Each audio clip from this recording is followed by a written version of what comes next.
Independent ডিজিটালে স্বাগতম। আপনারা জানেন যে বিভিন্ন আন্তর্জাতিক গণমাধ্যমের মধ্যে সংবাদ প্রকাশ করছে যে সিরিয়ার যে প্রেসিডেন্ট বাশার আল আসাদ তিনি পালিয়েছেন, যার ফলে সিরিয়ায় চলা টানা ৫৪ বছর ধরে যে স্বৈর শাসন ছিল সেই শাসনের আসলে অবসান হয়েছে। এই স্বৈর শাসনের অবসান, পাশাপাশি সিরিয়ার এখনকার অবস্থা, এর সঙ্গে আমেরিকা মধ্যপ্রাচ্যের কি সংকট কিংবা কি সংযোগ আছে সব নিয়ে কথা বলবো। আপনাদের সঙ্গে আছে আমি সুপ্রিয় শিকদার, আমার সঙ্গে আছে ইন্ডিপেন্ডেন্ট টেলিভিশনের সাংবাদিক সেলিম খান। সেলিম খান, আপনাকে স্বাগত। আমি শুরুতেই আপনার কাছে জানতে চাই, আপনি জানেন যে বাশার আল আসাদ চলে গিয়েছেন, আন্তর্জাতিক গণমাধ্যমগুলো বলছে, সিরিয়ার এখনকার অবস্থা কি? একটা বিষয় যেটা আপনি বললেন যে ৫৪ বছরের একটা স্বৈর শাসন, হ্যাঁ, এক পরিবারের শাসন। এখন বাশার আল আসাদ ছিলেন, তার আগে তার বাবা ছিলেন হাফিজ আল আসাদ। তো এই পরিবারের হাত থেকে সিরিয়াবাসী মুক্ত হয়ে নিশ্চয়ই তারা একটা স্বস্তির নিঃশ্বাস তো ফেলেছেনই, কিন্তু পাশাপাশি একটা শঙ্কাও আছে যে কি হবে, কারণ কোনো সরকার বা কোনো কেউ সেভাবে ওইখানে সক্রিয় না। যারা এই যুদ্ধে আসাদকে হারাতে নেতৃত্ব দিলেন তারা কিন্তু ক্ষমতায় যাচ্ছেন না। ক্ষমতার দায়ভার যিনি নিচ্ছেন তিনি হচ্ছেন আসাদেরই মন্ত্রিসভার প্রধানমন্ত্রী। সেই প্রধানমন্ত্রী কিন্তু বলছেন যে তিনি শাসনভার বা অন্যদের সমর্থনে দায়িত্বটা চালিয়ে যাবেন। এইটা আসলে কতটা সফল হবে, কারণ সিরিয়া দীর্ঘদিন ধরে একটা গৃহযুদ্ধ এবং একটা ভয়ঙ্কর যুদ্ধ অবস্থার মধ্যে পড়ে আছে। সেখানে একাধিক গোষ্ঠী, মানে আমেরিকান নেতৃত্বাধীন পশ্চিমা জোট, এদিকে ইসরায়েল, এদিকে ইরান, আপনার রাশিয়া, সব মিলিয়ে একটা জটিল পরিস্থিতি আশপাশে তৈরি করেছিল। তার এদিকে তুরস্ক, ওদিকে সৌদি আরব, সব মিলিয়ে কিন্তু সিরিয়ার পরিস্থিতিটা এতটাই জটিল। এবং সেখানে আপনি জানেন যখন আইএসআইএস বা এই ধরনের গোষ্ঠীগুলোর উত্থান ঘটল, তখন কিন্তু এদের সেন্টারই ছিল সিরিয়া এবং ইরাক সীমান্তের কাছাকাছি ওইসব এলাকায়, এবং এই এলাকাগুলো প্রায় উন্মুক্ত এলাকা ছিল। এখানে কারোরই সেইভাবে শাসন ভার ছিল না। ফলে এটা যেমন স্বস্তির, তেমনি আবার অন্যদের কাছে শঙ্কারও তেমনই খবর কিন্তু আসছে। যেরকম ধরুন যে এখনও কিন্তু কোনো বিদেশি বা যারা এই বাশার আল আসাদের বিপক্ষে ছিলেন তারা যে একেবারে সঙ্গে সমর্থন দিলেন বা করলেন, এই নতুন সরকারের পেছনে এসে দাঁড়ালেন, এরকম কিন্তু খবর কিন্তু এখন আমরা পাইনি বা দেখিনি। সেলিম খান, আমি যদি আপনাকে একটু মোটা দাগে বলি যে 2011 সাল থেকে এই গৃহযুদ্ধ মোটামুটি চলছে, তবে রিসেন্টলি 26 নভেম্বর থেকে এই গৃহযুদ্ধটা আবার নতুন আকার ধারণ করে। 26 নভেম্বর থেকে আজ 8 ডিসেম্বর, বলা যায় যে এই 11 দিনের মধ্যে কি এমন হলো যে বাশার আল আসাদের দুর্গ একেবারে ভেঙে চৌচির হয়ে গেল? হ্যাঁ, দীর্ঘদিন ধরে কিন্তু সিরিয়ার একটা অংশ 11 সাল থেকে, আপনি বলছেন 2011 সাল থেকে শুরু হয়েছে, কিন্তু সিরিয়ার একটা অংশ কিন্তু বাশার আল আসাদের আপনার শাসনাধীন ছিল না, সেটা কিন্তু বিদ্রোহীদের দখলেই ছিল। এই যে আলেপ্পো বলেন, আলেপ্পো থেকে একটু দূরে আরেকটা শহর আছে, গুরুত্বপূর্ণ শহর। আলেপ্পো তো দ্বিতীয় বৃহত্তম শহর দামেস্কের পরেই। ফলে এই শহরগুলো বা এই এলাকাগুলো কিন্তু বিদ্রোহীদের দখলে ছিল। এবং বিদ্রোহীরা যে আমরা 11 দিনের কথা দেখছি, বা 26 তারিখ থেকে ধরলে 11 দিনের মধ্যে আসাদ সরকারের পতন, এটাকে যতটা স্বল্পস্থায়ী বা খুব অল্প সময়ের মধ্যে একটা পতন হিসেবে দেখা হচ্ছে, আসলে পতনটা একটা দীর্ঘমেয়াদী গেম প্ল্যানের অংশ বলেই সবাই বলছেন, বা যারা বিশেষজ্ঞ, এটা নিয়ে কিন্তু আলোচনাও হচ্ছিল যে আমেরিকান বিশেষজ্ঞরাও বলছিলেন যে আসাদ কিন্তু আর হয়তো টিকতে পারবেন না, কারণ তাকে টিকতে দেয়া হবে না। সেইভাবেই কিন্তু গেম প্ল্যানটা পুরোপুরি সাজানো হয়েছে। ফলে আপনি যেটা দেখছেন যে মাত্র 11 দিনে পতন, আসলে 11 দিনের পতন না। আর একজন স্বৈরশাসক 25 বছর ধরে যিনি ক্ষমতায় আছেন, যিনি শুধু নিজেরটা ছাড়া আর কিছুই বোঝেন না, তো তার জন্যে তো পতন হবে, বা তার সমর্থনেও যে তার যে সেনাবাহিনী বা অন্যান্য সশস্ত্র বাহিনী সদস্যরা ছিল, তারাও যে তার পাশে থাকবে না এক সময়, এটা কিন্তু খুব স্বাভাবিক ছিল। কারণ ইতিমধ্যে ইরান এবং রাশিয়া কিন্তু তার পাশ থেকে আস্তে আস্তে সরে গিয়েছিল। তারা তাদের সমর্থন ঠিক না, একদম উপস্থিত থেকে সমর্থন জানানোর যে বিষয়টা সেই জায়গা থেকে কিন্তু তারা একটুখানি সরে এসেছিল এবং সেই সুযোগটাই কিন্তু বিদ্রোহীরা নিয়েছেন এবং ধরে এই বিদ্রোহীদের পেছনে যে অন্যদের মদত বা সমর্থন বা সব ধরনের সমর্থন আছে এই বিষয়ে কিন্তু কোনো সন্দেহ নেই। আচ্ছা সেলিম খান, আমরা যদি একটু দেখি যে লেবাননে যখন ইসরায়েলের সঙ্গে হিজবুল্লাহর যুদ্ধবিরতি হলো, ঠিক তারপরই সিরিয়া উত্তপ্ত হয়ে উঠলো, এর সঙ্গে কি কোনো সম্পর্ক আছে? এই আপনি মূল জায়গায় আসছেন। জিনিসটা হচ্ছে যে আসল বিষয় হচ্ছে যে ইসরায়েলের নিরাপত্তা। ইসরায়েলের নিরাপত্তা কিভাবে নিশ্চিত করা যাবে সেটি কিন্তু মধ্যপ্রাচ্য ইস্যুর মূল বিষয় হচ্ছে সেই বিষয়টা। এখন ইসরায়েলের নিরাপত্তা, ইসরায়েল এক হচ্ছে যে আপনার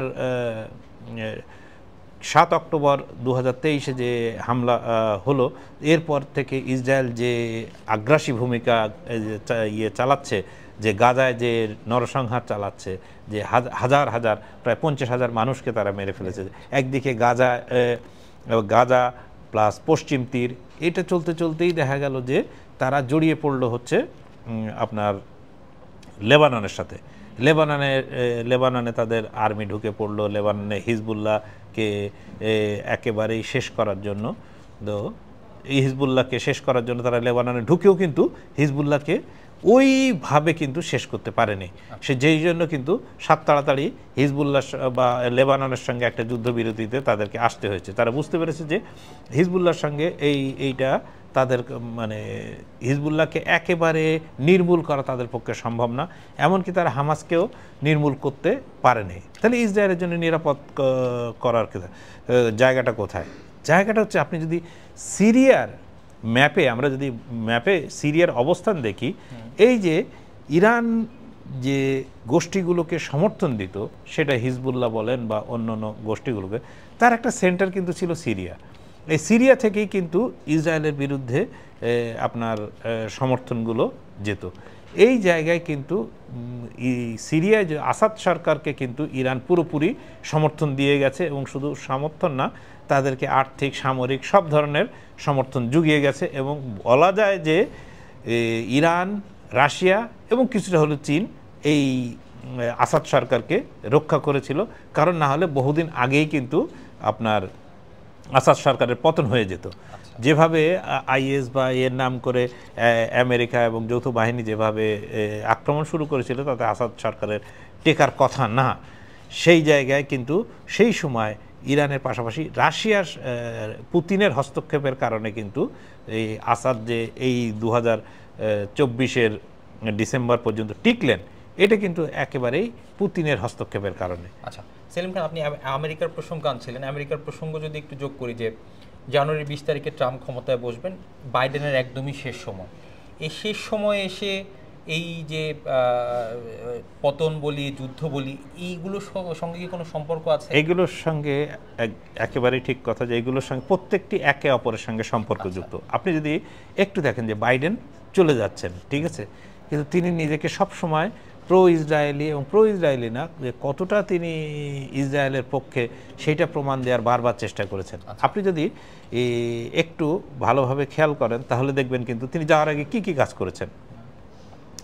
এক, যদি বলি রাশিয়ার ক্ষেত্রে, তিনি আমেরিকার দূরপাল্লার ক্ষেপণাস্ত্র রাশিয়ার ভেতরে আক্রমণ চালানোর জন্য জেলেনস্কিকে অনুমতি দিলেন এবং অন্যান্য জেলেনস্কিকে আরও অ্যাগ্রেসিভ হওয়ার জন্য আমেরিকা মদত দিতে থাকলো।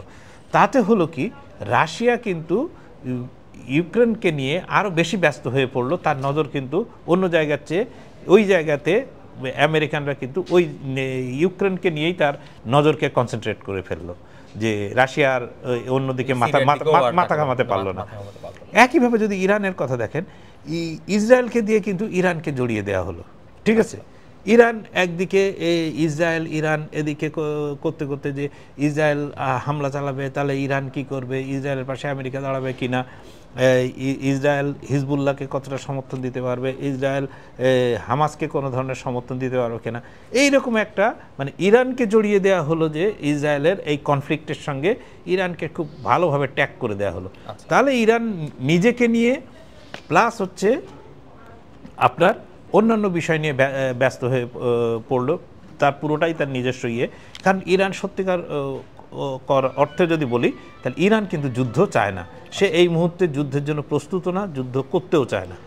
সেই ইরানকে ব্যস্ত নিজের মধ্যে যখন তার নিজের আত্মরক্ষায় ব্যস্ত করে ফেলা হলো, তখন কিন্তু সিরিয়া থেকে তার নজর সরে আসলো। আপনি যদি দেখেন যে এই গাজায় আগ্রাসন চলার সময় ইসরায়েল কিন্তু দামেস্কে আপনার ইরানি কনসুলেটে হামলা চালিয়ে কিন্তু সেখানে কয়েকজন ইরানি যে সেনা কর্মকর্তা, বড় ধরনের সেনা কর্মকর্তা, তাদের কিন্তু হত্যা করেছিল, কিন্তু ইরান কিন্তু কোনো কিছু করতে পারে নাই। তো এইভাবে সিরিয়া যে আসাদের যে মূল শক্তি, দুটো দেশকে কিন্তু আমেরিকা দুই দিকে আপনার তাদেরকে ব্যস্ত করে ফেললো, তাদেরকে নিজেদেরকে নিয়ে ব্যস্ত করে ফেললো। ফলে তাদের আসাদ থেকে তাদের মানে নজর ঘুরে, মানে সিরিয়া থেকে তাদের নজর ঘুরে গেল নিজেদের পক্ষে। ঠিক এই সময়ই দেখেন বিদ্রোহীরা আপনার এই সুযোগটা নিয়ে এই মানে আপনার চলে আসলো যে সোজা আলেপ্পো থেকে একবারে দামেস্ক। এত যদি সোজা হতো, তাহলে আপনি যে প্রশ্নটা করছেন, তাহলে 2011 সাল থেকে যে যুদ্ধ শুরু হয়েছে, 2014 আপনার এই বছরগুলো, এতদিনে তো আসাদ সরকারের টেকার কথা না, তাহলে টিকলেও বা পতন হলো কেন? কারণ এই মুহূর্তে তার পাশে তার যে বন্ধুরা ছিল, আসাদের যে বন্ধুরা ছিল, তাদের সমর্থন সেইভাবে নেই, এবং তাদেরকে সমর্থনটা কিভাবে সরিয়ে দেওয়া হলো? এইভাবে সরিয়ে দেওয়া হলো। এই আসাদের এই সিরিয়াকে দখল করার একটা বড় কারণ হচ্ছে যে ইরানের সাপ্লাই চেনকে বন্ধ করে দেয়া। ইরান যে প্রক্সি ওয়ার, একটা ইসরায়েলের বিরুদ্ধে অভিযোগ আছে যে এক ধরনের প্রক্সি ওয়ার চালাচ্ছে বিভিন্ন গোষ্ঠীকে দিয়ে, সেই গোষ্ঠীগুলো যাতে কোনো ধরনের অস্ত্র বা অন্যান্য সহায়তা না পায়, তাদের সাপ্লাই চেন যাতে আটকে দেয়া যায়, সেই উদ্দেশ্যেই আপনার কিন্তু সিরিয়ার পট পরিবর্তনটা হয়ে গেল। এবং এটা খুব সহজ হিসাব। এই হিসাব কিন্তু ইতিমধ্যে আপনার পশ্চিমা বিশ্বের গণমাধ্যম থেকে শুরু করে পশ্চিমা বিশেষজ্ঞরা কিন্তু ইতিমধ্যে বলতে শুরু করেছেন যে ইসরায়েল এখন আগের চেয়ে অনেক বেশি সেফ। আচ্ছা সেলিম খান, এই যে আসাদের পতন হলো, এর কোনো প্রভাব কি আসলে মধ্যপ্রাচ্যে পড়বে? এর প্রভাব আসলে দেখেন, তো এই আসাদ যখন সিরিয়া গোলমাল হচ্ছিল, তখন কিন্তু তুরস্ক সিরিয়ার উপরে হামলা চালিয়েছে একাধিকবার। এই আপনার সৌদি আরব চুপ, আপনার এরা চুপ, সবাই কিন্তু চুপ করেই আছে। প্রত্যেকেই কিন্তু একটা যার যার নিজের জায়গা থেকে আপনার খুব সবার লক্ষ্য কিন্তু যে মধ্যপ্রাচ্যের আপনার মূল ভার যে নেতৃত্বে কে থাকবে। তো মধ্যপ্রাচ্য বা এই যে আরব বিশ্বের নেতৃত্বে কে থাকবে, এদিকে সৌদি আরব একজন দাবিদার, ওদিক থেকে তুরস্ক একজন দাবিদার। কিন্তু যে আসলে যেটা বলা হচ্ছে, একটু আগে নিউ ইয়র্ক টাইমসকে একজন বলেছেন যে আসলেই পুরো মানে মধ্যপ্রাচ্যের যে দায়িত্ব বা নেতৃত্ব যদি সত্যিকার অর্থে বলা হয়, সেটা আসলে সিরিয়ার পতনের মধ্যে দিয়ে ইসরায়েলের হাতে চলে গেল। সেটা আর কোনো আপনার আরব কোনো দেশের হাতে নেই। কারণ আপনি জানেন 2 দিন আগেই ডোনাল্ড ট্রাম্প বলে দিয়েছেন যে আমি কাতারকে বলে দিয়েছি তারা হামাসের সঙ্গে নেগোসিয়েশনে মধ্যস্থতা করতে রাজি, এবং সঙ্গে সঙ্গে কাতার থেকে কিন্তু সেই সংবাদ এসছে যে তারা হামাসের সঙ্গে, ইসরায়েল এবং হামাস মধ্যস্থতা করার জন্য তারা রাজি, এবং কারা কারা এখনও তাদের হাতে জিম্মি আছে, কোথায় আছে, সেগুলোও কিন্তু তারা মুক্ত করার জন্য রাজি। এই যে টোটাল বিষয়টি ঘটে গেল সবার সামনে, সবাই সিরিয়ায় স্বৈরাচার মুক্ত হলো, মুক্ত, আসলে এইটা কতটা সত্য, কতটা সিরিয়াবাসী কতটা মানে আনন্দ অনুভূতি, তাদের অধিকার, মানবাধিকার স্বাদ পাবে, সেটা কিন্তু ভবিষ্যতই বলবে। কিন্তু এই ক্ষেত্রে যে যারা সবচেয়ে বেশি লাভবান হলো, তার নাম হচ্ছে ইসরায়েল।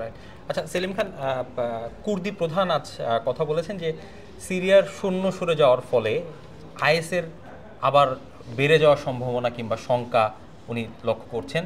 সেই জায়গায় আমরা যদি বলি যে এই যে বিদ্রোহী গোষ্ঠী যারা, তারাও তো একটি নির্দিষ্ট গোষ্ঠী, পাশাপাশি এখন যদি আইএসের সংখ্যাটা আবার বেড়ে যায়, এই বিষয়টা আসলে কি হবে এখন? না, এরা যে আইএস না, এটা কে বলবে আপনাকে? আচ্ছা, প্রথম কথা হচ্ছে যে কুর্দি জনগোষ্ঠী হচ্ছে একটা খুবই বিশ্বের দুর্ভাগা জনগোষ্ঠী, এবং এদেরকে সারা দুনিয়ায় ব্যবহার করছে। এই কুর্দিরা মানে প্রত্যেকটা দেশে অল্প অল্প সংখ্যক, মানে একটা নির্দিষ্ট সংখ্যক আছে, তার মধ্যে আপনার তুরস্ক, সিরিয়া, ইরাক, ইরান সব জায়গায় কিন্তু কুর্দিদের উপস্থিতি কিন্তু কম বেশি আছে।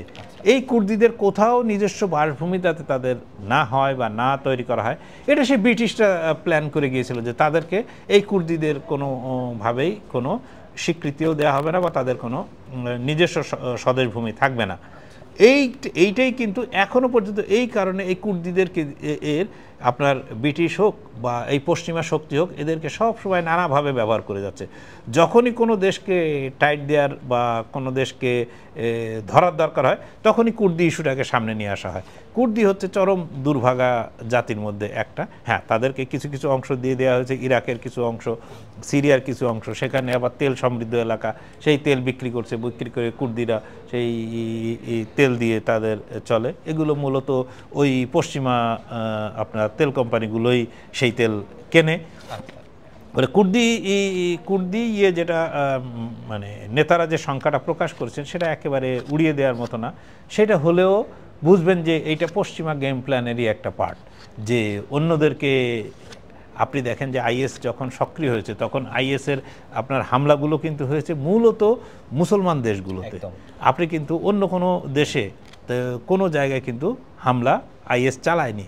আপনার কোনো জায়গায় এখনও কোনো একটা প্রমাণ দেখাতে পারেন যে আইএস আমেরিকান কোনো ইয়েতে হামলা চালিয়েছে বা ইসরায়েলের কোনো কিছুতে হামলা করেছে, এর প্রমাণ কিন্তু কোথাও নেই।